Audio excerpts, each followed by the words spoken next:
नमस्कार विद्यार्थियों, गीता शर्मा क्लासेस में मैं आपका पुनः स्वागत करती हूँ। आज मैं आपके समक्ष कक्षा 10 क्षितिज भाग 2 में संकलित कविता राम लक्ष्मण परशुराम संवाद लेकर उपस्थित हूँ। आज हम इनकी अगली 2 चौपाइयों का पठन करेंगे। यदि आपने पहली 4 चौपाइयाँ अभी तक नहीं देखी हैं तो आप डिस्क्रिप्शन में दिए लिंक को क्लिक करके वीडियो को देख सकते हैं। जैसा कि मैंने पिछली वीडियो में भी आपको बताया था कि सीता का स्वयंवर चल रहा है और श्री राम जी द्वारा शिव के धनुष को तोड़ दिया जाता है। जब शिव का धनुष टूटता है तो भगवान परशुराम जी वहाँ पर क्रोधित अवस्था में आ जाते हैं। वहाँ लक्ष्मण और परशुराम जी के बीच संवाद होता है और वो संवाद यहाँ प्रस्तुत किया गया है। शुरू करते हैं हम 5वीं और 6ठी चौपाई। तुम तो काल हाँक जनुलावा, बार बार मुहि लागी बुलावा, सुनत लखन के वचन कठोरा, फरस सुधार धरऊं कर घोरा। अब लक्ष्मण जी परशुराम जी की बातों को सुनकर उनके प्रति उत्तर में जवाब देते हैं। कहते हैं, तुम तो काल हाँक जनुलावा, तुम तो मानो काल को हाँक हाँक कर बार बार मुहि लागी बुलावा और मेरे लिए उसे बुला रहे हो। मुझे मारने के लिए काल को बार बार आमंत्रित कर रहे हो। सुनत लखन के वचन कठोरा, परसु सुधार धरऊं कर घोरा।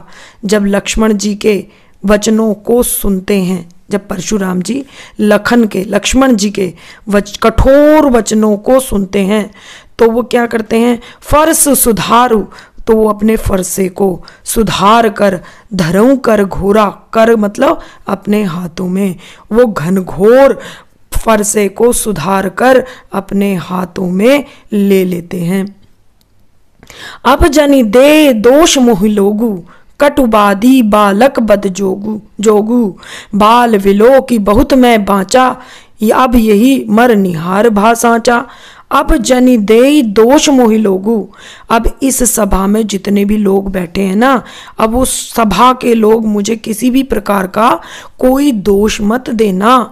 कटुबादी बालक बद जोगू, अब कटुबादी मतलब कड़वा बोलने वाला, बालक बद जोगू मतलब वध के योग्य है। ये कड़वा बोलने वाला जो बालक है ना, अब तो ये सचमुच वध के योग्य है। बाल विलो की बहुत मैं बाँचा, अब यही मार निहार बा साँचा। बाल विलो की मतलब देखना, भाई बालक है ऐसा देखकर, बहुत मैं बाँचा, मैंने बाँचा मतलब बचाना, मैंने उसे बहुत बचाने का प्रयास किया। अब यह मर निहार भा साँचा, मर निहार मतलब मरने को, अब तो ये सचमुच मेरे हाथों मरने के लिए तैयार है। कौशिक कहा क्षमई अपराधु, बाल दोष गुण गन ही न साधु, खर कुठार में अकुरण को ही, आगे अपराधी गुरुद्रोही। कौशिक विश्वामित्र जी को, जैसा मैंने पहले भी बताया था आपको, कौशिक शब्द विश्वामित्र जो कि श्री राम और लक्ष्मण के गुरु हैं, उनके लिए प्रयोग किया गया है। कहा क्षमऊ अपराधु, कि परशुराम जी को कहते हैं कि आप उनके अपराध को क्षमा कीजिए। बाल दोष गुण गण ही न साधु, जो बालक के दोष हैं, जो उनके गुण हैं, गण ही न साधु, जो साधु लोग होते हैं कभी भी उनकी गणना नहीं करते। अर्थात कहने का भाव यह है कि जो साधु लोग होते हैं वो बालकों के गुण और दोष को कभी भी नहीं गिना करते। खर कुठार में अकुरण को ही, आगे अपराधी गुरुद्रोही। खर कुठार मतलब तेज, कुठार कुल्हाड़ा, मेरा जो कुल्हाड़ा है ना वो बहुत तेज है। मैं अकुरण का मतलब जिसमें कोई करुणा ना हो, करुणाहीन, मैं अकुरण को ही मतलब क्रोधी। मेरा जो कुठारा है, मेरा जो कुल्हाड़ा है वो बहुत तीखा है, बहुत पैना है, और मैं अकुरण मतलब करुणा रहित हूँ और मैं बहुत ही क्रोधी प्रवृत्ति का हूँ। आगे अपराधी गुरुद्रोही। और ये जो लक्ष्मण है ये अपराधी है जो अपने गुरु के सामने इस तरीके के शब्द बोल रहा है। उत्तर देत छोड़ बिन मारे, केवल कौशिक शील तुम्हारे, नाता यही काटी कुठार कठोरे, गुरिन उरिन होइं क्षम थोरे। उत्तर देत, तो इस प्रकार से वो मेरे को जो उत्तर दे रहा है, इस प्रकार से जो अपमानजनक शब्द मुझसे कह रहा है, फिर भी मैं उसे बिन मारे उसको छोड़ रहा हूं। क्यों छोड़ रहा हूं? केवल कौशिक शील तुम्हारे, हे कौशिक, हे विश्वामित्र, केवल आपके शील शालीनता भरे स्वभाव को देखकर मैं ऐसे उत्तर देने पर भी मैं उस लक्ष्मण को छोड़ रहा हूं। न तो यही काटी कुठार कठोरे, नहीं तो मैं इसे अभी यहीं पर अपने कठोर कुल्हाड़े से काट देता। गुर ही उरिन होयुं क्षम थोरे, और श्रम थोड़े यानी थोड़े से परिश्रम से ही मैं उसे गुरु के ऋण से मुक्त कर देता। गाधी सुनूं कह हृदय हंसी, मुनि हरि हरि हरे सूझ, आय मैं खांड न ऊख मैं, अजहू न बूझ अबूझ। गाधी सुनु का मतलब होता है गाधी के पुत्र। गाधी के पुत्र कौन है? विश्वामित्र जी। तो गाधी सुनु का अर्थ होता है विश्वामित्र। विश्वामित्र जो राम और लक्ष्मण जी के गुरु भी थे। कह हृदय हंसी, वो हृदय में अपने मन ही मन में हंसते हैं और कहते हैं, क्या कहते हैं? मुनि हरि हरे सूझ, क्यों जो मुनि हैं, जो परशुराम जी हैं, उन्हें तो केवल हरा ही हरा सूझ रहा है। अर्थात कहने का भाव यह है, वो राम और लक्ष्मण को एक साधारण क्षत्रिय राजकुमार समझ रहे हैं। आए मैं खांड ना ऊख मैं, अजहू न बूझ अबूझ। आए मैं खांड, आए मैं खांड मतलब लोहे की बनी हुई खांड। कि जो राम और लक्ष्मण है ना, वो तो आए मैं खांड है, यानी कि लोहे की बनी हुई खांड है, ना कि ऊख में, ना कि ऊख। ऊख मतलब ईख, गन्ने से बनी हुई खांड, कि भाई जैसे कोई भी चलता फिरता आदमी अपने मुंह में ले ले। ठीक है, जो राम और लक्ष्मण जी हैं वो आयमय खांड के समान है, अर्थात लोहे की बनी हुई खांड के समान है, जिसे जो कि ईख की बनी हुई खांड के नहीं बने हुए हैं, जिसे कोई भी व्यक्ति अपने मुंह में ले ले। अजहू न बूझ अबूझ, ये अबूझ, अबूझ का मतलब ना समझ।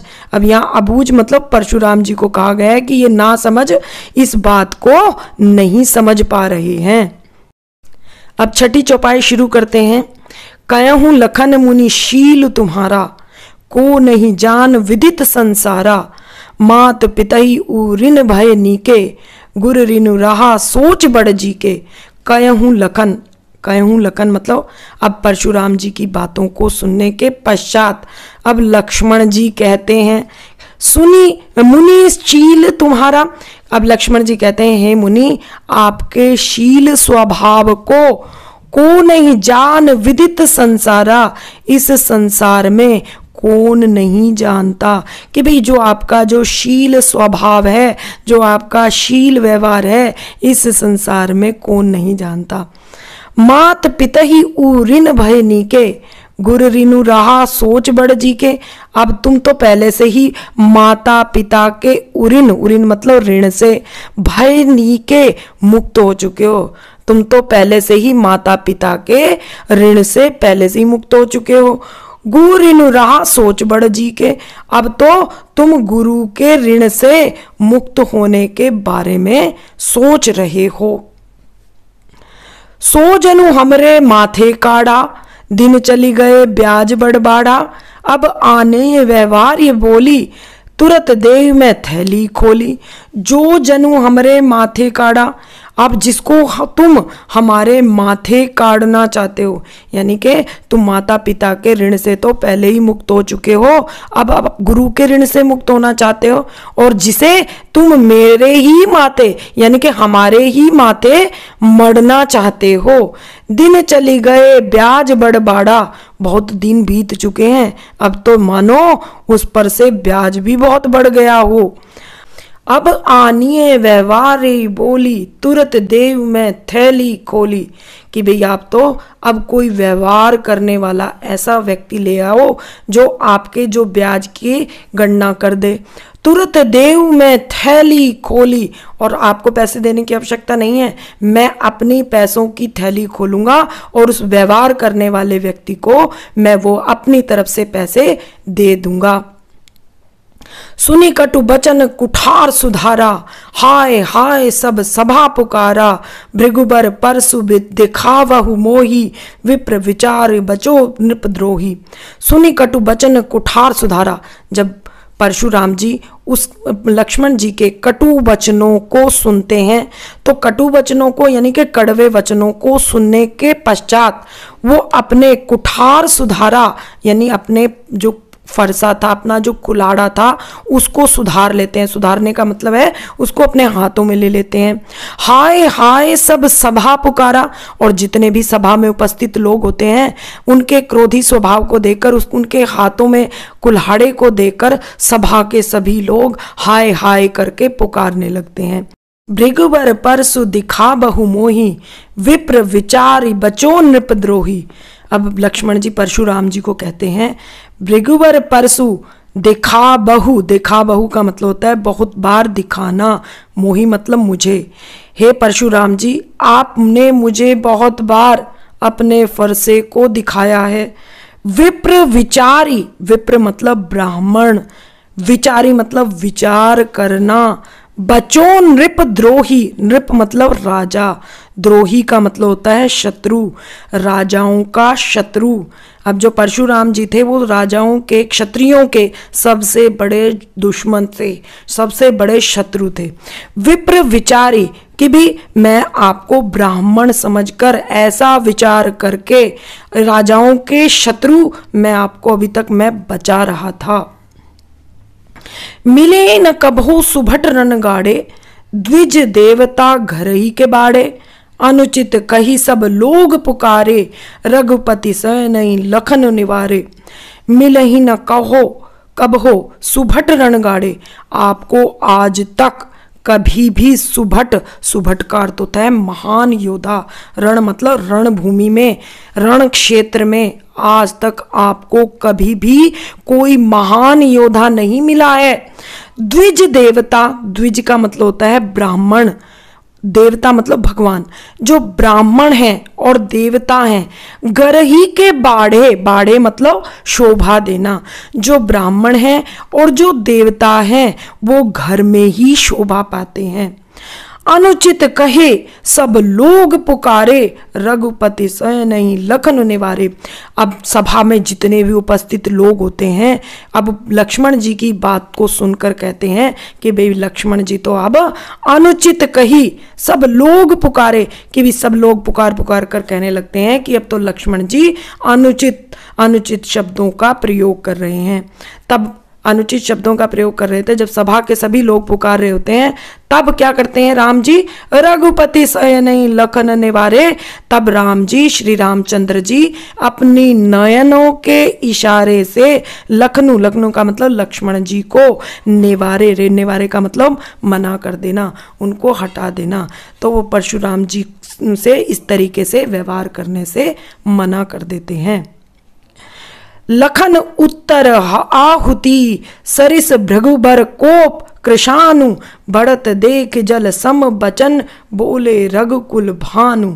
लखन उत्तर आहुति, जो लक्ष्मण जी परशुराम जी की बातों का जो उत्तर दे रहे थे, वो जो उनके उत्तर थे वो आहुति के समान थे। सरिस का मतलब समान, उनके जो उत्तर थे वो आहुति के समान थे। भृगुबर कोप, भृगुबर का मतलब जो परशुराम जी थे उनका जो कोप, कोप का मतलब क्रोध, जो परशुराम जी का जो क्रोध था वो कृशानु, कृशानु का मतलब होता है आग, अग्नि। ठीक है, जो लक्ष्मण जी के उत्तर थे वो आहुति के समान थे और जो परशुराम जी का जो क्रोध था वो आग के समान था। अर्थात जब उनका क्रोध बढ़ रहा था तो लक्ष्मण जी अपने वचनों के द्वारा मानो उसमें आहुति डाल रहे थे। बढ़त देख जल सम वचन बोले रघुकुल भानु। बढ़त देखे, अब इस प्रकार का विवाद बढ़ते हुए देखकर, जल सम वचन, जल के समान, सम मतलब समान, वचन मतलब कथन कहना, वचन कहना, बोले रघुकुल भानु, रघुकुल के भानु यानी रघुकुल के सूरज अर्थात भगवान श्री राम जी, इस प्रकार का विवाद बढ़ते हुए देखकर मानो जल के समान, सम मतलब समान, शीतल वचन बोलने लगे। आशा है ये वीडियो आपको पसंद आया होगा। यदि पाठ से संबंधित कोई कठिनाई हो तो कमेंट बॉक्स में कमेंट करके मुझसे पूछ सकते हैं। अलग अलग कक्षाओं की वीडियो देखने के लिए हमारे चैनल को सब्सक्राइब करें, वीडियो को लाइक करें और अधिक से अधिक लोगों को शेयर करें। धन्यवाद। आपका बहुत बहुत बहुत बहुत आभार।